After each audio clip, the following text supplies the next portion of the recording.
There's this phrase that I love and also terrifies me, which is that today's wisdom is tomorrow's stupidity.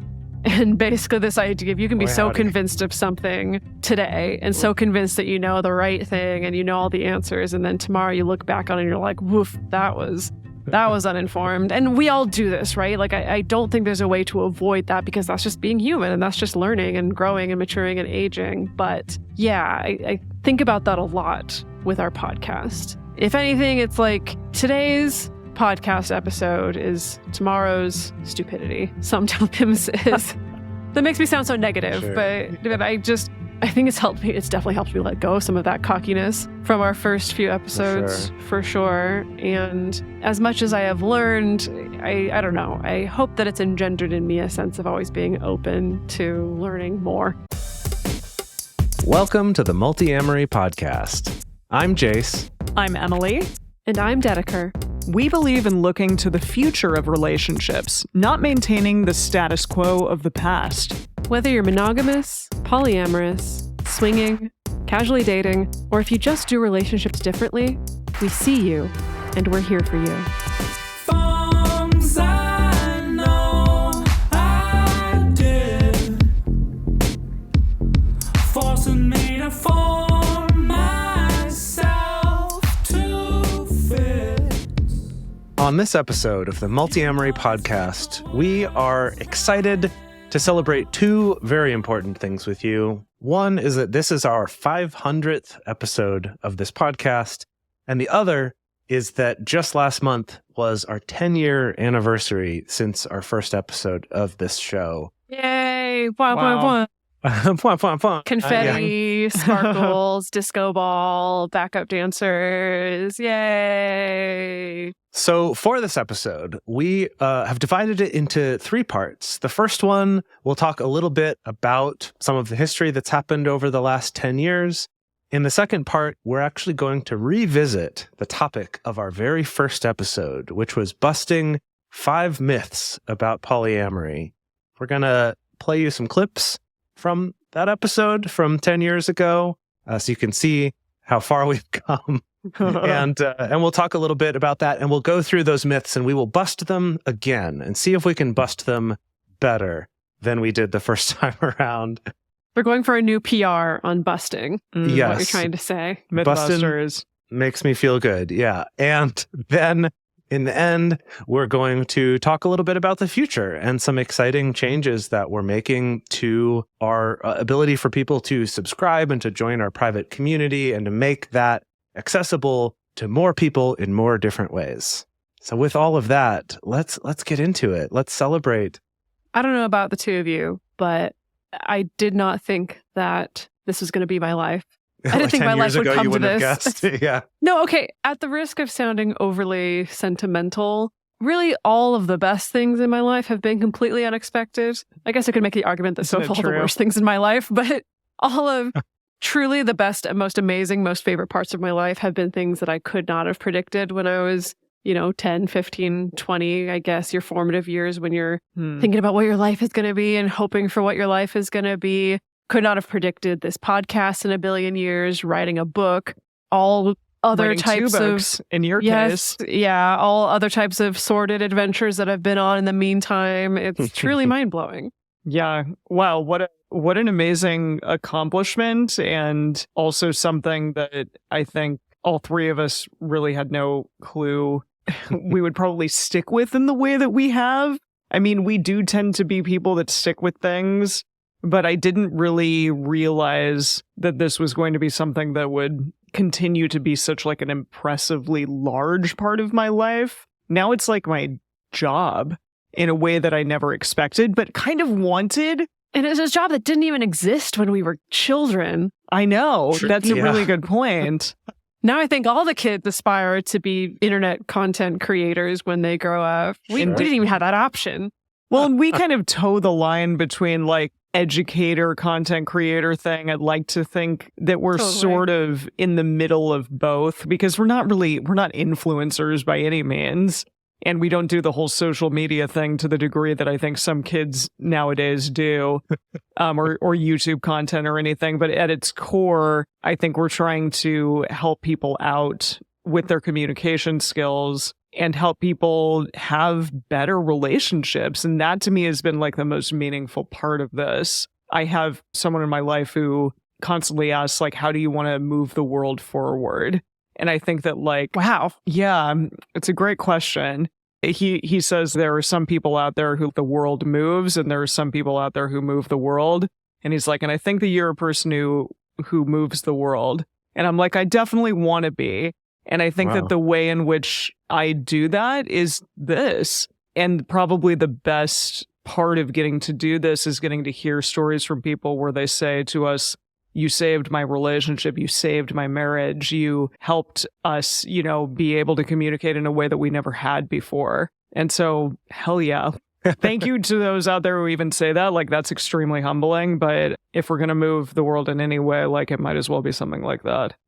Yeah, it's also really special to hear those things because not everyone does that, right? Like, if I listen to a song that really moved me or was really influential at a time in my life, I at least have never written to that artist or tried to like tell them that. I've actually had a couple of times in my life where I have actually gotten to like tell an artist that a song of theirs was really meaningful to me. But it's like often I won't take the extra effort to do that. And so the times we do get to interact with people or we do get to hear their stories is so cool because it is like, yeah, you had to go out of your way to tell us that and to share that with us. And that's really just amazing. And I know for myself, and I think for most people, it's a lot easier to focus on the complaints or when people don't like something that you said or something that you did, that it's easy to ignore the fact that the vast majority is people sharing this really uplifting, supportive, caring stuff. And so I just want to say a thank you to everyone who shared those things. And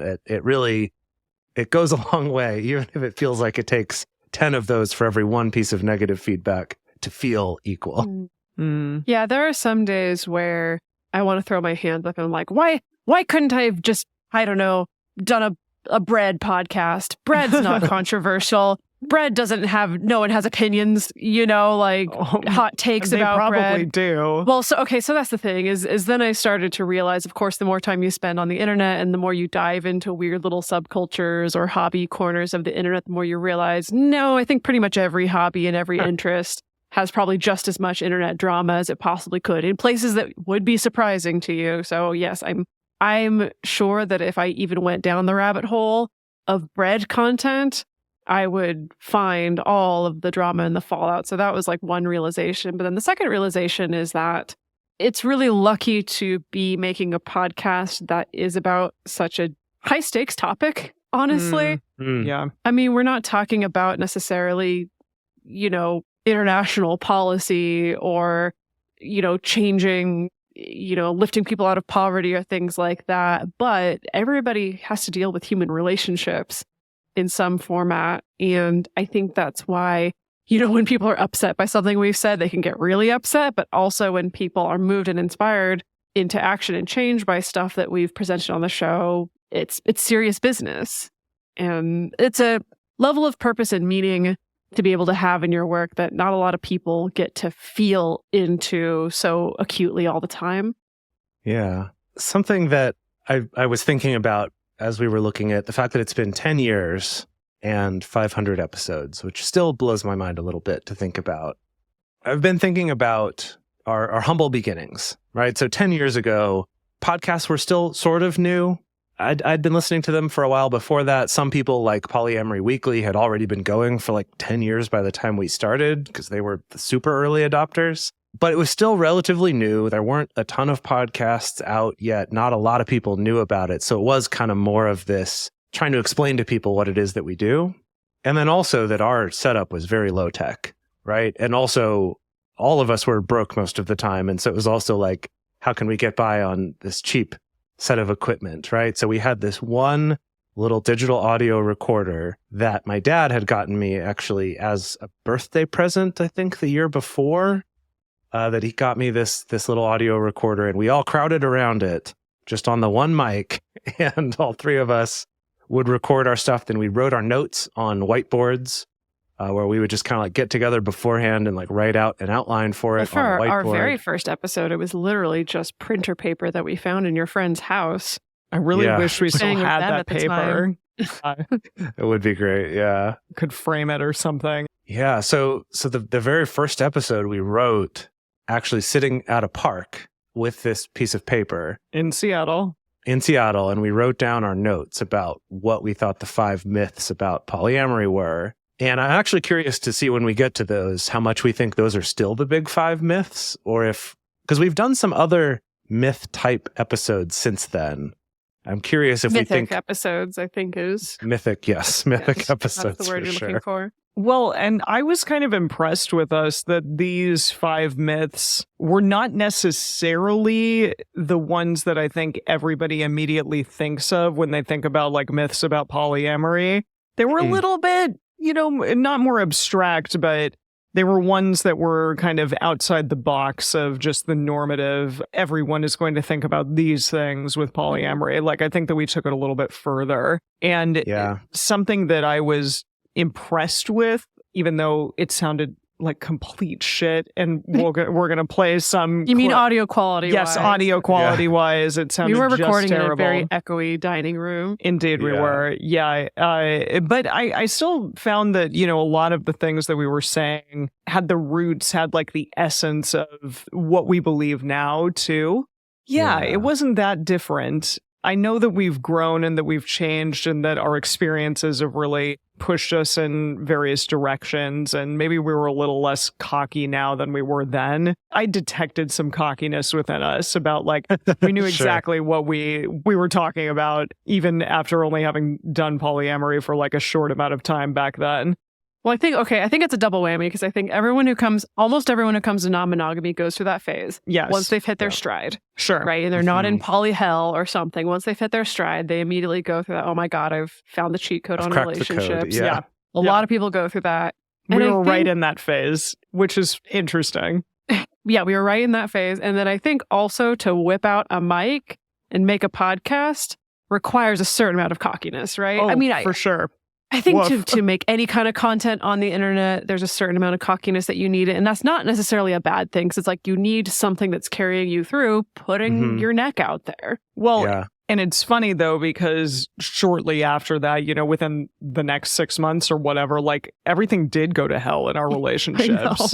And we didn't. We can laugh about it now. We can laugh about it now. But at the time, I mean, we were referencing our mutual partner, Dedeker, and we kind of know how that ended. Not well, like on either end. And that was very interesting to sort of hear back to those times when I think that we were sort of on a high in our non-monogamy. And it was, in retrospect now, we kind of see where that went and then all that has happened since then. And I did want to take a quick moment to just sort of have us do like a touch of a retrospective on our own personal lives over the last 10 years in terms of where we've come from and then where we are now, because my goodness, it is very different than it was back then. Like you're almost saying like, where did you come from? Where did you go? Yeah. Sure. Yeah. Cotton Eye Joe. Is that, I don't know what you're saying, but okay. What? Cotton Eye Joe? Really? You don't know Cotton Really, Eye Joe? Emily? I think I've heard of it. Where have you been for 10 years? My God. This is this just a like new that time when song? you didn't know what Uptown Funk was. No, I know what Uptown Funk is now. But you didn't at one point. You guys are annoying. Okay. All right, Cotton Eye Joe. Tell me about where you've been and where you go. Close enough. Damn it. Yeah, I mean, I guess to give part of the story to start out is that when we started the show, the 3 of us were in a relationship, and there was also a 4th person where we were all a quad. And it had originally started with Emily and myself in a monogamous relationship that had opened up, and Dedeker was with this other person, and theirs had been open polyamorous from the start. But then we had, cross-dating... Pollination. No. Cross-pollination within that. So that was our little polycule, I guess you could say. It was this little 4-person quad. And like we said, with some offshoots. Yeah, all we were four of dating us other were people dating too, other people but too, yeah. that was kind of the core group, I feel like. Good Lord, we were young and had energy and time and the inclination to be dating so many people at once. Yeah, like I was dating Dedeker's partner, and Dedeker was dating Jace, and then Dedeker and I were dating each other, and then both of us were dating Jace. Yeah. So Right. you And you so- and that And there were more. There was even more. And we had there were other more. partners. Yeah, There was more. There were many Yes. more. And then you two were in your late 20s. I was in my early 30s. We were And- like in our mid 20s. I'm just gonna Yeah, say you're that. right. Mid 20s. You're right. We're in our mid 20s. Okay. Okay. Yeah, you're right. You're right. Gosh, wow. Yeah. So mid 20s. Were we ever so young? Were we ever? I know. It's weird to think about. Yeah. And as Emily alluded to, not too long after starting the podcast, like within, I'd say 6 months or so after that, is when everything kind of fell apart with the quad. But obviously, the three of us stayed close, even though our relationships changed over that time. We still kept doing the show. And I'd say our first year, it took us a while to really get into the swing of things. I think in the first 6 months, we maybe put out 4 episodes or something like that. And then we kind of had this moment where all three of us decided, let's commit to, we're actually going to do this every week. We're going to take this seriously. And that's when we really started doing it weekly and have done that since then. Yeah, I was just trying to do the math that if this is 500 episodes, we've been going for 10 years. Roughly, that means there's been 20 weeks in that 10-year period where we have not released an episode. And I'm kind of like, that actually works out. That's very American to only take 2 weeks off a year. It's pretty good.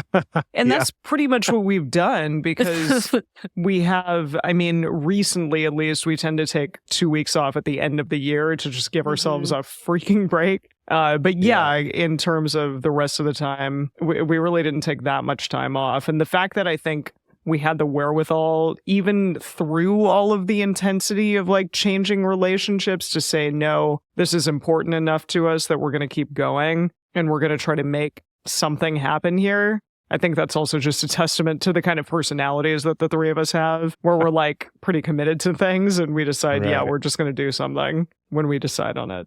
I was thinking back about a few important decisions that I think we made early on that really affected the show today, that you all experience every week now. One of those decisions was one we wrestled with a lot at the beginning, which is, do we use our real names or do we use pseudonyms? Because at the time, 10 years ago, polyamory was not talked about nearly as openly as it is now online. And there was some of that concern about, could this negatively affect our abilities to get jobs or things like that, right? Of like, will we be putting ourselves at risk by using our actual names that we go by? And the kind of the one other polyamory podcast out at the time was Polyamory Weekly, where they used pseudonyms, which is kind of more coming from like the swinger world, where there was more of a culture of using pseudonyms to identify yourself online. There are plenty of really good I mean, still today, just want to say there's plenty of really good reasons to not be out about being non-monogamous or kinky or whatever, and to use pseudonyms in particular spaces. Like, I don't want anyone to think that we're framing this as like, we were so smart to do this.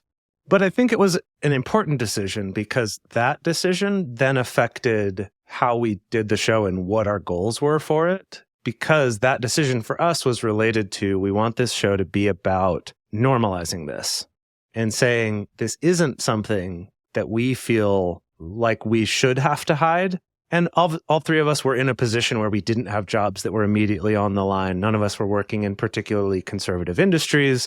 We were all living in Los Angeles at the time. So we had a lot of stuff helping us to feel comfortable with doing that. But I do think that was one kind of key decision. And then another one that I don't quite know how we made this. I'm curious if the two of you came to this, but when we made the decision to not really make the show about our own personal relationships so much, we would share about what's going on in our personal lives as it related to a topic, but it wasn't like, oh, let me tell you about my date that I had this week, or the topic being about, oh, these are the sexy things that we did this week, which a lot of other shows still do. And I think there's a place for that. But for us, I think that was an important turning point, was deciding not to do that. And then also later deciding not to really cover current events so much. Like we could mention them, but that we didn't want to be this like, Not like oh, we're reactionary. reacting to whatever's in the news. Yeah. I think those were some key decisions that I don't really know why we made them, to be honest, at the beginning. I suspect because things were so messy in our personal lives and they were still Sure. developing that we probably didn't want to share that, / maybe knew that if we started to go down that road, that then it would turn into, oh, you're listening to like a very intimate conversation happening that's maybe not meant for consumption for a public audience, if that makes sense, right? Because I think there's a lot of stuff that was still actively in conversation between the three of us or two of us or whatever that we didn't necessarily want to unpack in front of a microphone. Yeah, and I think it was important to us to create a show that was evergreen, that continued to have an impact on people regardless of what time in which they would be listening to it. You know, you could listen to it years from when it was recorded and still find something meaningful in it. And that might not be the case so much if it was talking about a current event or something that happened in that relationship at that time. Although, you know, we did talk about it to a degree. I did want to touch on the trajectory of our relationships, because I remember a time in which like the two of you were dating a lot and I was dating a lot, and then I became monogamous. And I think a little bit in retrospect now that I'm not in that relationship about the ways in which I still felt a little oppressed because non-monogamy was in my life. And that's interesting to me, even though like I wasn't for a long time actively non-monogamous.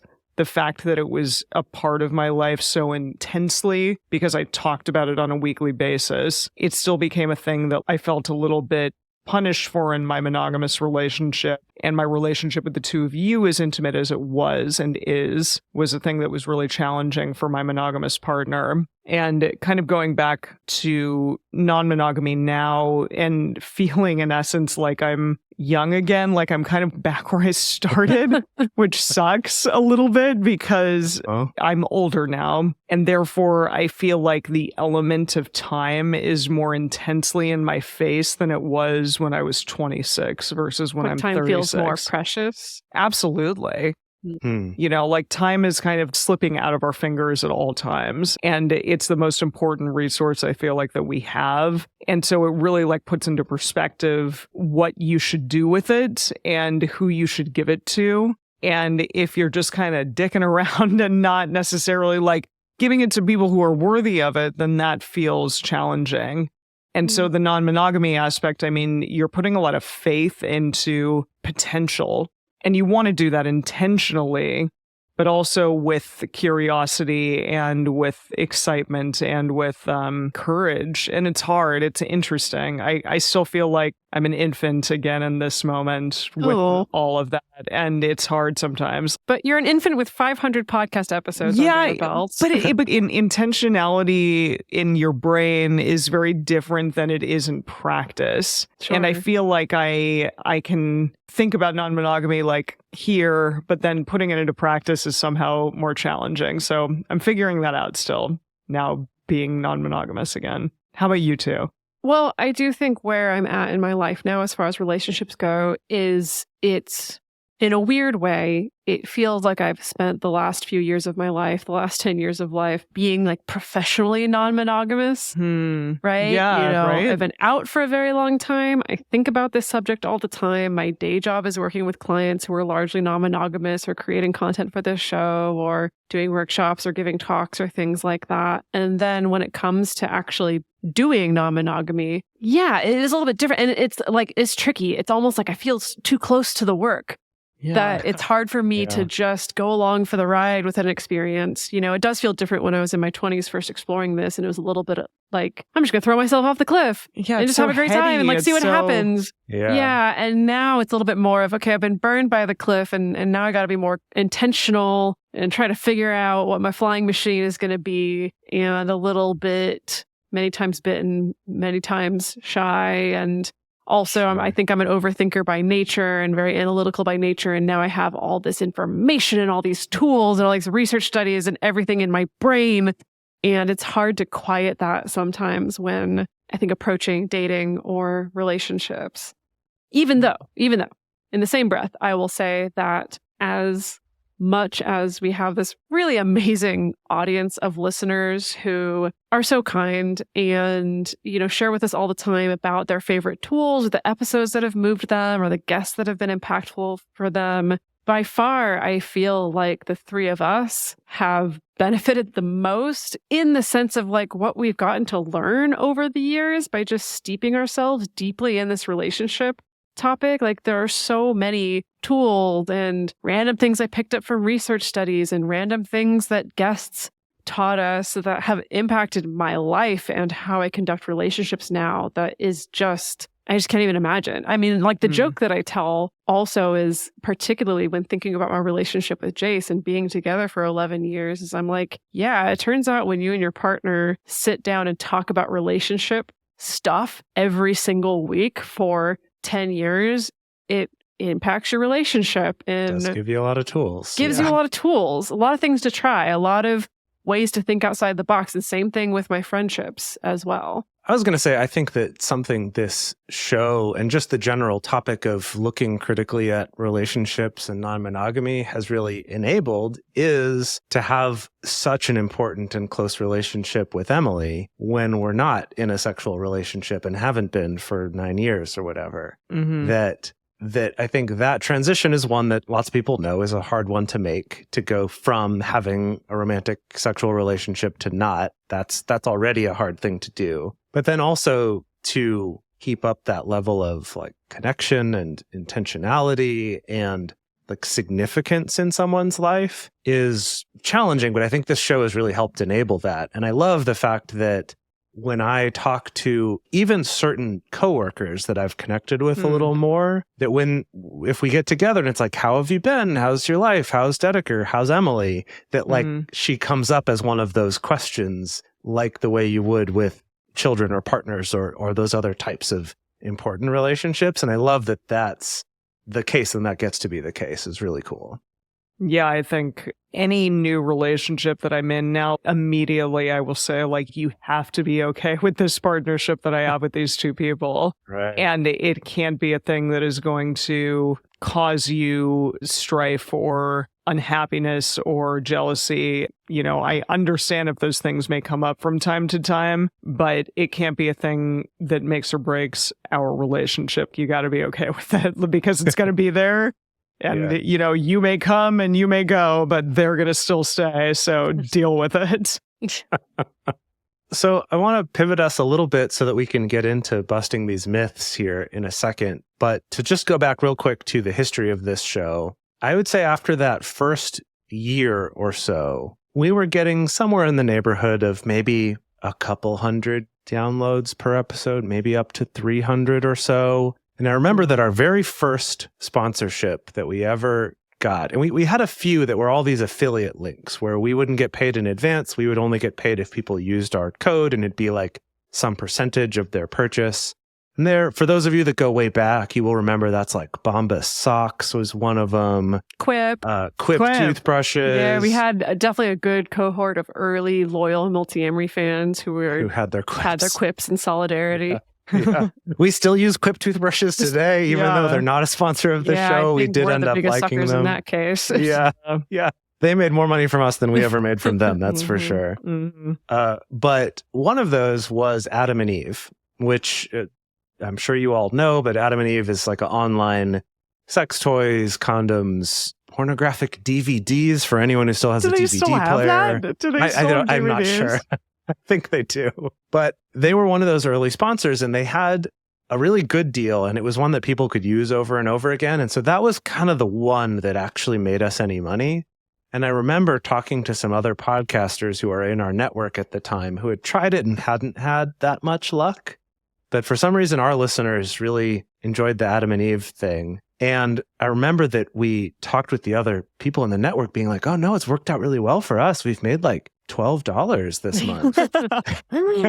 And, ignoring the fact that our hosting cost, $12 or something per month. But, we basically, it's like, oh, we could break even now if you don't count any of our time or electric bills or other equipment or anything like that.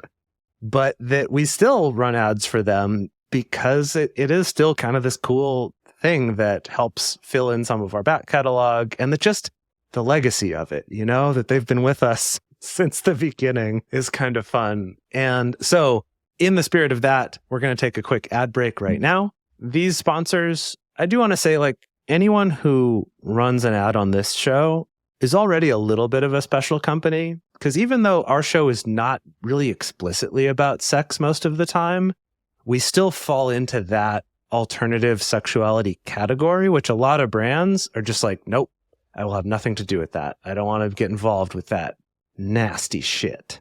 So already it's cool when companies reach out about it. But then also the fact that we probably turn down at least half of the sponsors that reach out saying like, hey, we'd like to advertise on your show.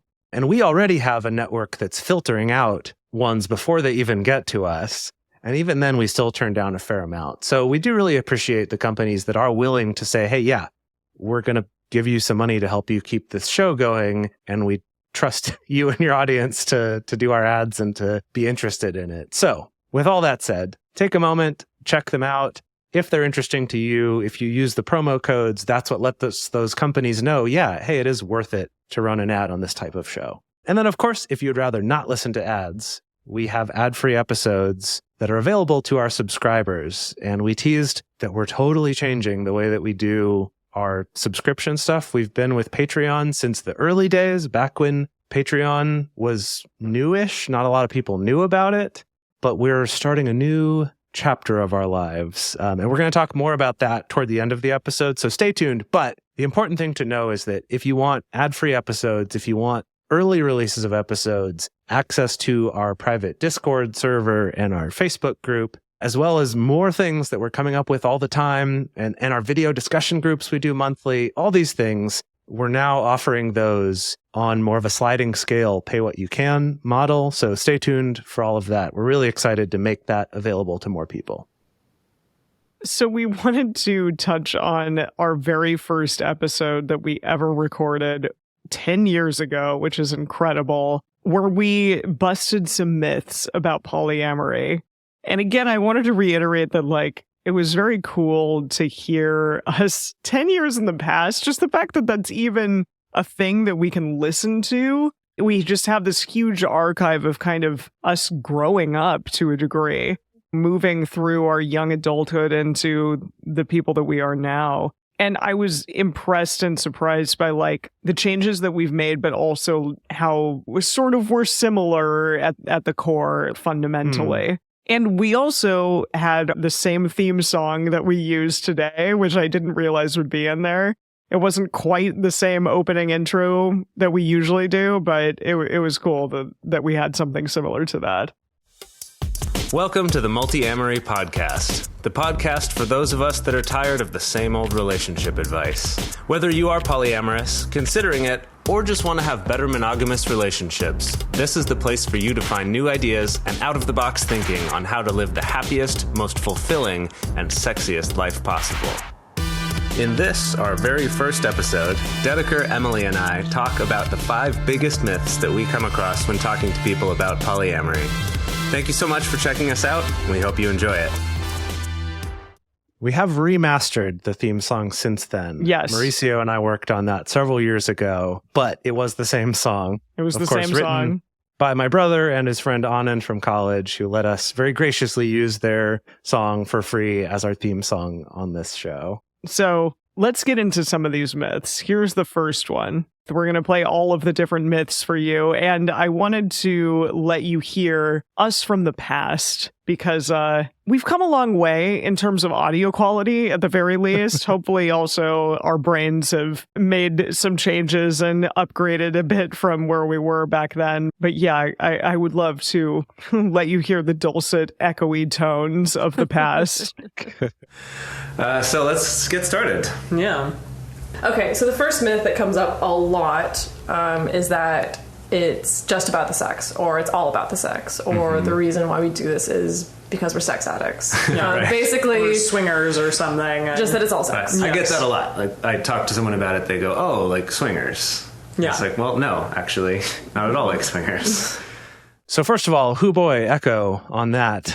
We were just Indeed. recording in a big dining room with no soft furniture at all. In later episodes, we ended up building like pillow forts with blankets and stuff that we would hide inside of. And it was so hot that we were in our underwear while doing it. Yes, it was, because we were in LA and it was hot and we didn't have air conditioning. And so we did try to improve that, but the audio was still not great for the first few years of this show, for sure. Also, something that has changed for us a lot on this show is that when we started out, we were more in that mindset that I think was more common back then, and it's still a little bit common now amongst polyamorous people of, oh, we're not like swingers, we're better than them, right? I do think we still had some of that attitude because we wanted to distance ourselves from that idea that, oh, this is just because you're sex addicts, or like, oh, this is just because you just need sex all the time and you can't actually commit to anybody. I think we've come a long way in terms of how we think about all of that. So maybe we could start with that myth here that polyamory is just about sex. Well, it's so funny. I don't know if the two of you remember this, but I remember that literally the logo for Polyamory Weekly was a really cute little drawing of cunning minks at a microphone. And it literally said, it's not all about sex. Right. I remember that. Yeah.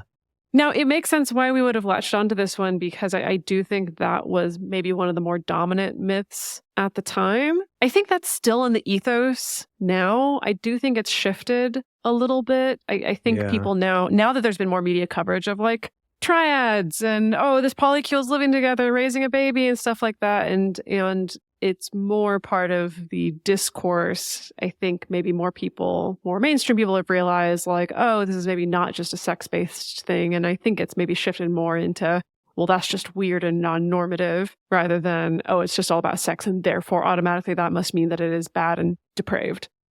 Something interesting to point out is that a myth we've talked about in later episodes where we talked about myths is the idea that polyamory means triads or throubles, and that that was not one of the 5 myths we covered at all. Yeah. Because I think it was before there was even as much coverage in media, right? There weren't as many stories yet about like, oh, this throuple is adopting a kid, or, all this shit that the Daily Mail or whatever in the UK covers, or, these various TV shows trying to sensationalize it, that there wasn't even that. So I'm actually surprised that's not a myth that we busted in this one. Or the idea that if you are going to enter into a relationship, that like everybody else has to sign off on it first.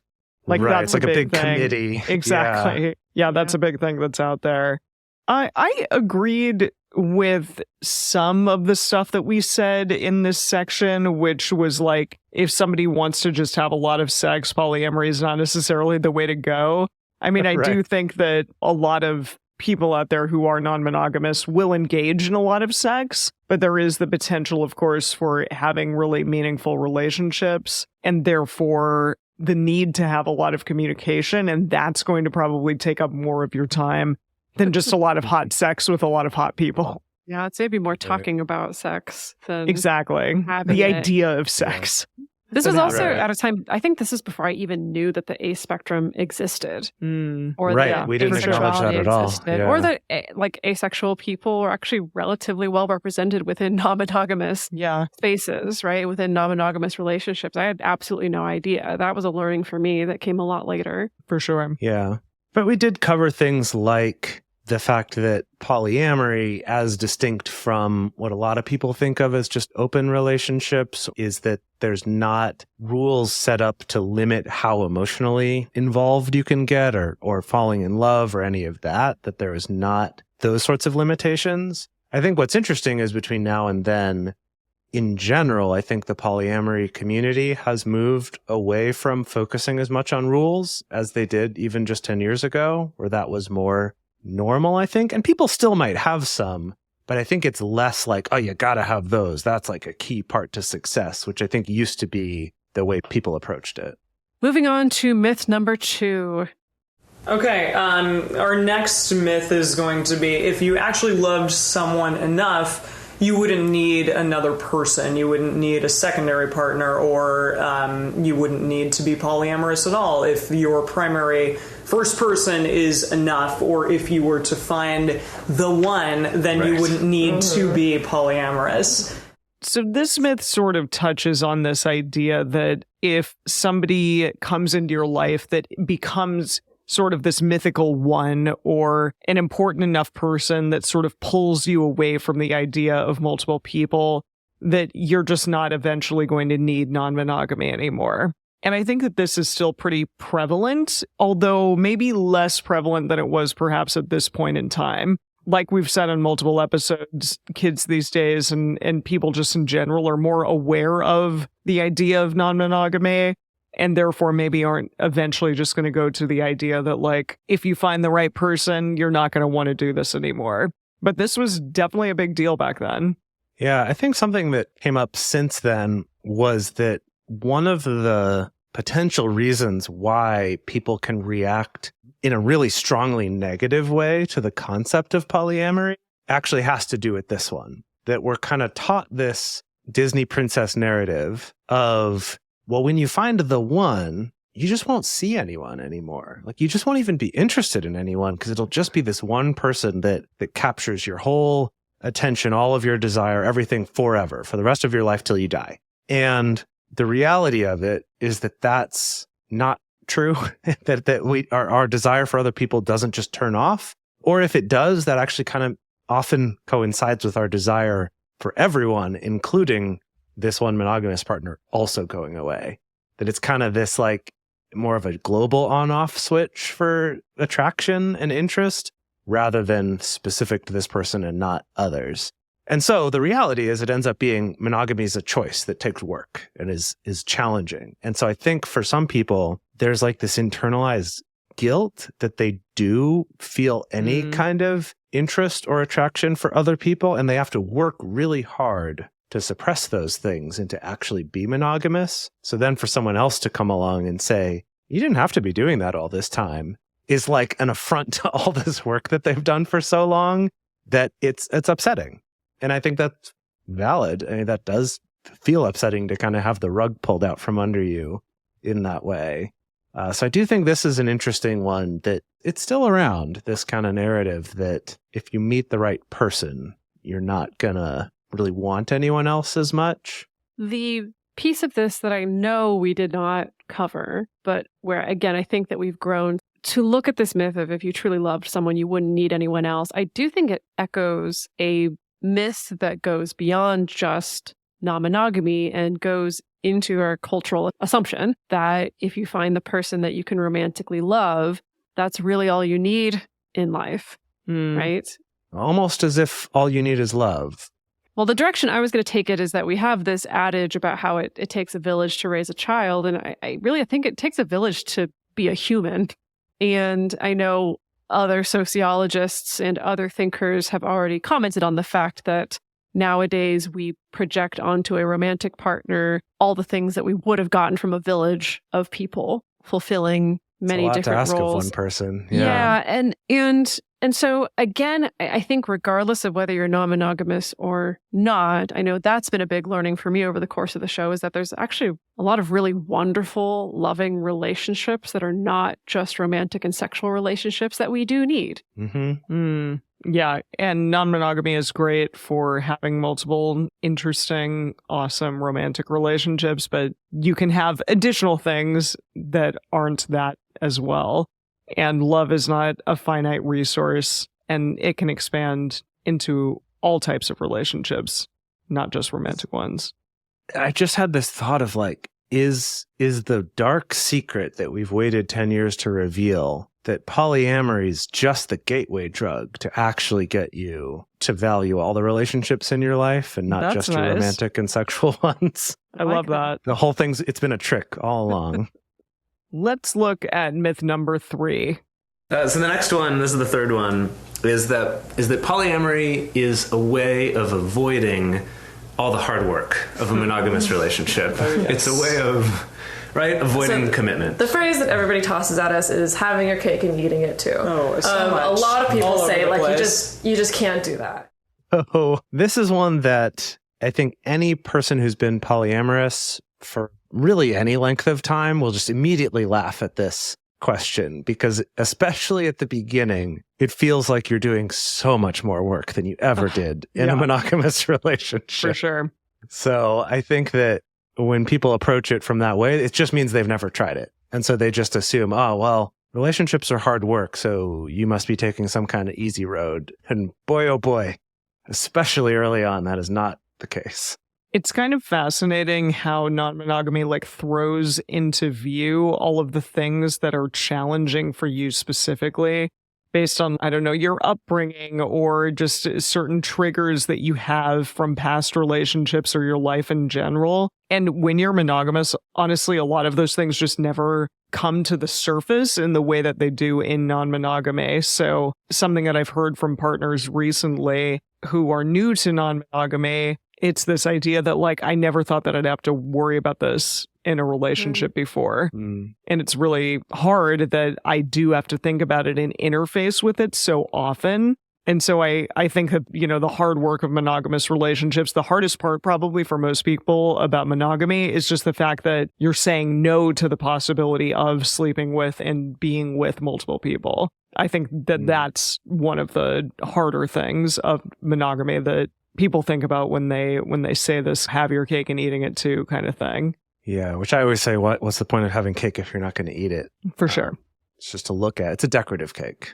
There you go. It's like staging furniture. You can't actually use it. Yeah. You can't actually eat it. So it's a wax cake. Yeah, the Japanese wax food or whatever it is Right. that you never can eat. It just looks really pretty. Yeah, yeah. Well, it's interesting that I think the criticism at any kind of non-normative relationship kind of comes from multiple angles. They kind of get you coming and going in the sense that I think this is a criticism. Oh, you're kind of taking the easy way out, right? There's no stakes. There's no commitment. You don't have to pony up anything in exchange for getting all this partnership and all this sex and things like that. And yet also another common criticism that I get from people is oh, that seems too complicated. That seems like too much work. Too much communication. I could never do oh no, I like more simple stuff, So yeah, I feel like more often when we're talking to people who are non-monogamous, though, especially earlier on, it's more, I feel like I'm trying to reassure them this will get a little bit easier, but it's going to feel like a lot of work up front because you're having to unlearn a lot of stuff. You're having to rewrite some patterns and habits and assumptions that you have. You're trying to basically build a whole new model of what's acceptable and what's not, because you weren't really given one by the movies and the books and things that you watched. And so I feel like more often I'm trying to help convince people this is not always going to be so much work. This does have the potential to get to a point where it's easy and the non-monogamy part is not the central thing you're trying to figure out. Yeah. Right. I think that's definitely the case in my life. After those first couple of years, it's sure, stuff comes up sometimes, but the real issues are your job or figuring out health concerns or family or travel or just conflicts within a relationship that aren't specific to non-monogamy. So it is an interesting one. They get you coming and going with both sides of that question. And we're back with myth number 4. Okay, so our fourth myth is that poly is only for people who don't get jealous. This usually represents itself as people asking but what about jealousy? Or do you just not get jealous? Or have you completely gotten rid of jealousy whatsoever? Or, well, maybe you could do that, but I can't because I'd get too jealous. It's something that some people just have and other people don't. So I like the fact that this particular myth is something that we still talk about today. And that we never were taking a hardline stance that if you are a jealous person or if you get jealous in non-monogamy, that means that you're bad at non-monogamy, that you can't do it. We acknowledged here that it is possible to be non-monogamous and still have moments of jealousy. And I think where we've changed a little bit, or at least developed that idea, is that there is potentially underlying things that you're longing for or looking for. And that's what you should be looking at, trying to dig underneath, the reasoning behind why you're feeling this particular emotion. Yeah, it's interesting. I think that back then with people in my life who had asked me a bunch of questions about non-monogamy / as I was starting to do, media interviews and things like that, I do think the whole, but what do you do about the jealousy? Or do you not feel jealousy was a more common question than it is now. Now I think the questions I tend to get are more about, I think I tend to get more of the assumptions that you must be in a group relationship and therefore how do you handle finances? Like the collective mainstream conversation is maybe developing a little bit more, that it's not just about jealousy anymore. I think that's the way that I feel. For any of you that are out there wondering why you've never been able to find this episode that we're playing clips from, that's because several years ago, we actually took our first 75 episodes down because, one, we just couldn't handle the audio quality. And then two, there were just enough episodes where we felt like we've changed a fair amount about our opinions, or at least how we want to present this information to people, that we decided to take those down. So you are getting like a very exclusive view into this particular episode here. But when I was looking back through this catalog, I'm realizing that in our first, I'd say 2 or maybe 3 years, the proportion of episodes that had to do with jealousy was much higher than it has been since then. Oh, interesting. I think since then, we're like max once per year do we do an episode that's devoted specifically to jealousy. Whereas just in the first year, maybe year and a half, I think we did 4 or at least 3, right? So it was definitely something that came up more often. So that is also interesting to look at how that conversation's maybe evolved a little bit over time. So I guess all this to say that hopefully this means the conversation around jealousy has become a little bit more nuanced, and that while I think this assumption still comes in where people think like, oh, I'd like to be non-monogamous, but I'm jealous. Or, oh, but what do you do about jealousy? That more likely it's just that because that question was asked so much, so many people have made resources about it, right? There's like Kathy Labriola's Jealousy Workbook. There's episodes of various different non-monogamy podcasts now about jealousy. There's several of our old episodes that get recommended to people. So I think that maybe it's not that question's gone away, but just that the number of resources for it has increased to a point that people find those pretty quickly and hopefully find those ways to handle those and to understand that jealousy doesn't mean you're failing, but it is something to address head on and not just assume anything you do while jealous is okay, which is maybe the old school monogamous way of thinking. Let's move on to our final myth in this episode. The last myth for today is the idea that any one person would have an easier time with poly than anyone else, or any one type of person would have an easier time than anyone else. So this comes about in people saying like, oh, but it's so much easier for women to do this. Oh, it must be so much easier for guys to do this. It must be so much easier for somebody who's single to do this, or so much easier if you're a couple. And we definitely have means of striking down all of those myths to ultimately say that everyone's unique, everyone's different, everyone has a different situation. It's equally as challenging or as rewarding for anybody across the board, depending on who they are as a person. This one I found really interesting, that we decided upon this myth that certain types of people have an easier time with polyamory. And I think that the reality is that anyone can thrive in this relationship configuration, and or anyone really can thrive. Fail. Exactly. Yeah, right. Exactly. I think at the time for us, like for Emily, for you and me, when we were opening up our relationship, we got some of those reactions, I think especially from your friends and family who were looking out for you and assuming that, well, Jace just wants this because he wants to be able to sleep around and not respect you and not care about you and just kind of wants a free pass to do all those things. So this must be easy for him. And then the second assumption being, well, you, Emily, obviously wouldn't want any of those things. So you must be suffering. You must be put out by this.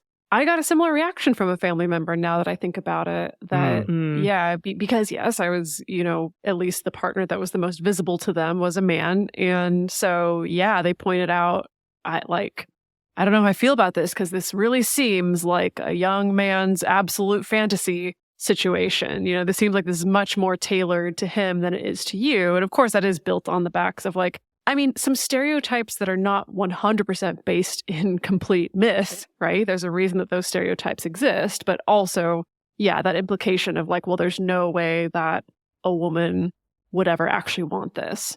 Yeah. And to be fair, I still see people making that argument, especially in more normie spaces, like really arguing this is only something that's pushed by manipulative, horrible straight men. And there's no woman out there who would ever want this or ever crave this, which is like frustrating to still run into that. Also funny, since the polyamorous community is dominated by women in terms of influencers and the people writing the books and people leading things, like it is very much not the case that it's just men who want no responsibilities that are kind of leading this. It's like those people have found their own way in like being red pillars or pickup artists or something else. If they want to just be shitty and get sex, there's a lot less work if you're just a manipulative asshole and do those things. It's true. Now, I do think that something that we have learned over the course of the podcast is, at least according to the research, that, there is an argument to be made that non-monogamy may be easier for certain types of people, but it comes down more to personality. Yeah. Especially if you're looking at the big 5 personality traits, that's at least what the science says. There's some arguments. I mean, of course, there's also these more common sense arguments when we look at things like privilege and money and power, right? That there's like certain aspects of having a particular relationship in general that's going to be easier if you're financially stable, if your housing situation is stable, if your work situation is stable, right? Although then at the same time, research does show us that when we control for those factors, like prevalence of non-monogamy is relatively well represented across like racial lines, socioeconomic lines, class lines. Like really the only predictor for it is sexuality, actually, that people who identify as LGBTQ are more likely to be practicing non-monogamy in some way as well. Yeah. While we don't have hard numbers on this, it also seems like if you play tabletop RPGs, if you go to Ren fairs, if you do historical reenacting, or you LARP, you're also more likely to be non-monogamous. In general. Which I still think just comes down to this, like, if for some reason or another, whether it's because of your interests or because of your sexual identity, you've been forced to become comfortable with not doing what's perceived as popular or normal, then you've also got a little comfortability with, maybe I'll challenge some other ideas in my life too, whether those are relationship or political or whatever else. I wanted to touch on the fact, and this is sort of for the whole episode, something that I noticed was that we talk a lot about primary partners in this episode, which is a language thing that we kind of shy away from a little bit more now. And that's not to say that like hierarchy isn't a thing within non-monogamy and that might be the case for people opening up. I think that still probably is the most prevalent way in which people get into non-monogamy, is that a previously monogamous partnership is opening up and becoming non-monogamous. But it's interesting to me that we were speaking so much about like primary partners in this episode back then. And were we doing it now? I don't know that would even be like a place that we would go to. When I think about the evolution of my own relationship to non-monogamy, that like when I very, very, very first started out in my first, monogamous relationship that then opened up, of course, it was almost a don't ask, don't tell. It was just assumed, anyone else that we sleep with is going to be probably worse than tertiary, honestly. But we didn't even say any of these things explicitly, but in my head, it was a little bit of almost like this monogamy plus thing, like, oh, well, that just makes sense to do it that way. That must be the only way that it works, right? And of course, I didn't have any role models, right? I was, scraping through whatever few little resources I could find. Like live journals and stuff. Yeah, and it felt like, this just makes sense. Then when I was in a relationship that was a little bit more swingerish, where we're essentially emotionally monogamous, but then like go to play parties and stuff like that, it was kind of like, this just makes sense that you would do non-monogamy this way, right? And then when it was this like very prescribed hierarchical polyamory of like, this is my primary partner, and then this is my secondary partner, and he has a primary partner. Again, the sense of, this just makes sense to do it this way. Like, of course you would do it this way. It's like this gradual evolution of, but it must just be how you do it. Yeah, a lot of my assumptions, right? And I don't know. I mean, I think to this day, my assumptions about relationships and non-monogamy keeps being called into question, and I keep learning more and more. But I don't know. That's the thing. There's this phrase that I love and also terrifies me, which is that today's wisdom is tomorrow's stupidity. And basically this idea of you can be Boy, so howdy. convinced of something today and so convinced that you know the right thing and you know all the answers. And then tomorrow you look back on it and you're like, woof, that was uninformed. And we all do this, right? Like, I don't think there's a way to avoid that because that's just being human and that's just learning and growing and maturing and aging. But yeah, I think about that a lot with our podcast. If anything, it's like today's podcast episode is tomorrow's stupidity. Sometimes is. Sure. That makes me sound so negative, Sure. but I think it's helped me. It's definitely helped me let go of some of that cockiness from our first few episodes, for sure. And as much as I have learned, I don't know. I hope that it's engendered in me a sense of always being open to learning more. Conscious incompetence. Yeah. I will say that to go back to what you mentioned earlier, where we kind of straddle this line of we're not influencers in the influencer sense, but almost more straddling the educational content as well as kind of influencer, community leader, all these different things. That something I really appreciate in the educational content creator space. Like I'm thinking, like, I watch a lot of educational content. That's probably my go-to of like what I watch on YouTube, what I listen to in podcasts is some kind of educational content. I also love narrative content too, don't get me wrong. But one thing I really like about that community, especially in the science and math community, is there's this openness to changing your mind and being wrong and accepting, oh, you know what? I thought this was right, but someone pointed out this other thing and I considered it. And yeah, that makes sense. I've changed my mind on this, right? Like if you think about, in science, this is very common. Like the whole goal in science is to disprove things. Like that's what you're going for. And when you fail to disprove them, that's when we go, I think this thing might be the correct answer. But it's always about like, I want to try to find a way that it's wrong. That when I look at this type of content creation, as opposed to people that talk about like politics primarily, or religion, or something else where there's this feeling of if you ever change your mind on something, you've been bad and wrong and terrible all along. And I like that our community does have this sense of like, it's okay to be wrong and to admit it and to keep growing. And that's why we're here. Like, that's why we're all doing this and caring about this and trying to figure it out. So I think that this particular episode, for the most part, we're like, yeah, we did all right back then. But some of those others in that first 75 were like, yikes.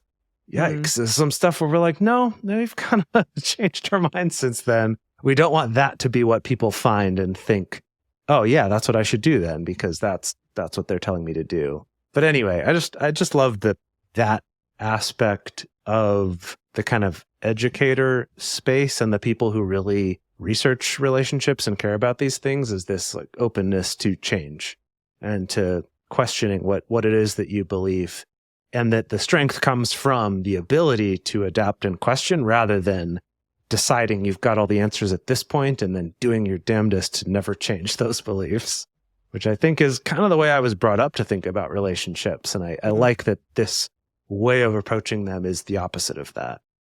So let's talk quickly about a change that we are making with our subscribers and how you can contribute to this show if it has given you value at any time over these last 10 years. If you're like, hey, I want more content, I want a way in which to interact with our community, which is huge at this point, a couple thousand people at least, or interact with us even. And there's a way that you can do that, and that is through subscribing through Supercast. Yeah, so our webpage, multiamory.com/join, we've started trying to use that link instead of our Patreon so that if something changes like it is right now, we can make that change on that site and people can find it. We've been with Patreon for a long time, as I mentioned earlier in the episode, since pretty early on in Patreon's history. Over the last several years, we've been looking for other options. And the one that we landed on, and we've had multiple meetings with them over the years, is Supercast.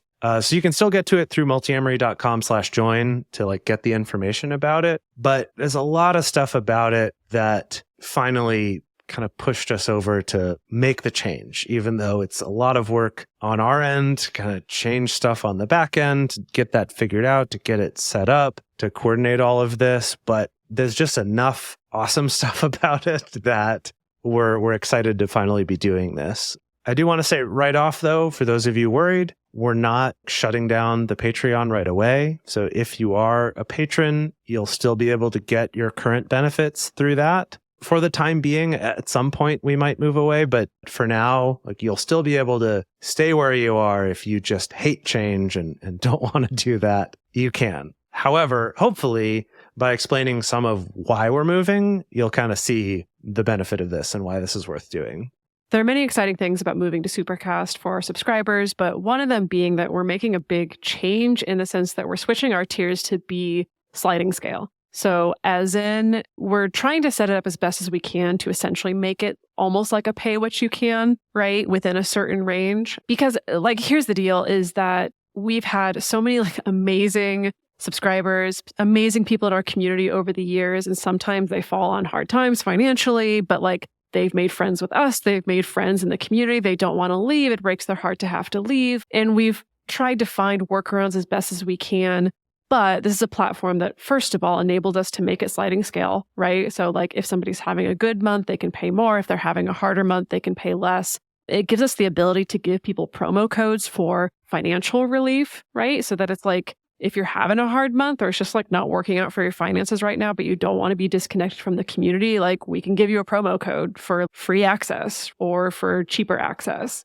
Yeah, so something on that when we were with Patreon, because of the way that the integrations and things work, you have to be a member on Patreon to be able to get those things, like the private RSS feed that has the ad-free episodes and the early releases, as well as Discord access, things like that Patreon doesn't have any way to offer a discount. And so the only way we could do that is people had to, and we've done this actually since 2020, since the pandemic. We have this kind of no questions asked. If you reach out saying you need financial assistance, that we'll just give it to you. But the way that we would have to do it is you'd have to message us, and then one of us would have to go to Patreon after you've been charged and then refund you that charge every month. Like there's no way to set that up as an ongoing thing.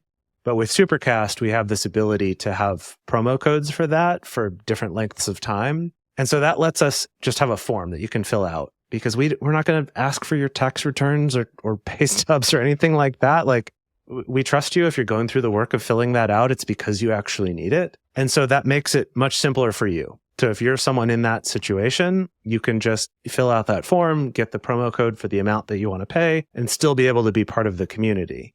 On the other hand, the tiers now will still have multiple tiers, but they're set up for you to pay what fits with what you can afford or kind of your amount of financial privilege that you have. And we've got some guidelines written up there, but ultimately, we're not the boss of it. We're not policing it. You get to just choose whichever tier that you want. If you want to pay some extra to support the show and to help offset other people who might not be able to pay as much, you can do that, or you can pay lower. And that no matter what tier you're at, you get all of the benefits. So like if you've always thought, oh, I'd love to do the video discussion groups, but that I can't afford that tier, now you can get those at all of them. Or the same with the ad-free episodes or access to the community. We want those things to be more available to everybody and to give people the option to help support the fact that we're able to offer this to everybody.